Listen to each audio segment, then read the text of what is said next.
দিনাজপুরের নবাবগঞ্জ উপজেলার ফুটানী মোড় এলাকার সড়ক নির্মাণে ব্যাপক অনিয়মের অভিযোগ উঠেছে। ভালো মানের বালুর পরিবর্তে ব্যবহার করা হচ্ছে নিম্নমানের বালু ও নির্মাণ সামগ্রী।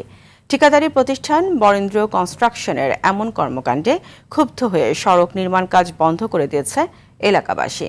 মাঝপথে কাজ আটকে থাকায় চলাচলে চরম ভোগান্তিতে পড়ছেন পথচারী ও যানবাহন চালকরা।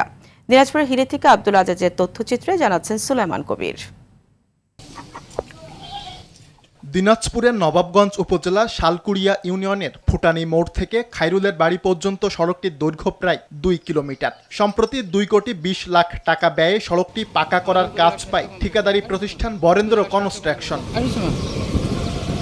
তবে ঠিকাদারি প্রতিষ্ঠানের বিরুদ্ধে নিম্নমানের সামগ্রী ব্যবহারের অভিযোগ তুলে কাজ বন্ধ করে দেন স্থানীয়রা। মাঝপথে কাজ বন্ধ হওয়ায় খানাখন্দে ভরা সড়কটি চলাচলের প্রায় অনুপযোগী হয়ে পড়েছে। শুষ্ক আবহাওয়ায় প্রচণ্ড ধুলাবালি আর সামান্য বৃষ্টিতেই তৈরি হচ্ছে হাঁটু কাদা। এতে চলাচলে ভোগান্তি পোহাচ্ছেন পথচারী, রোগী, স্কুল কলেজের শিক্ষার্থী সহ যানবাহন চালকরা।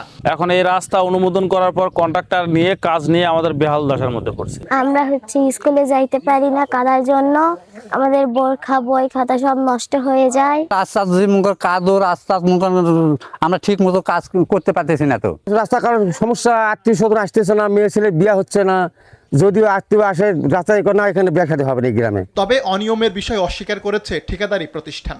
যতটুকু পাবলিকে বলতেছে ততটুকু সত্য নয়।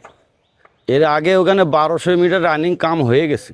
এই অভিযোগটা সম্পূর্ণই একটা ভিত্তিহীন। অভিযোগের বিষয়ে তদন্ত সাপেক্ষে ব্যবস্থা গ্রহণের কথা জানিয়েছে উপজেলা প্রশাসন। আমরা এটার যে কনসার্ন ডিপার্টমেন্ট এলজিইডি, তার কাছে আর কি অলরেডি এটা আমরা ফরওয়ার্ড করে দিয়েছি এবং এটা তদন্ত করা হবে এবং যদি কোনো ধরনের অনিয়ম পাওয়া যায় সেক্ষেত্রে আইনানুগ ব্যবস্থা নেওয়া হবে। দ্রুত ভালো মানের সামগ্রী দিয়ে সড়কের নির্মাণ কাজ শুরু হবে এমনটাই প্রত্যাশা স্থানীয়দের। সুলাইমান কবির, RTV।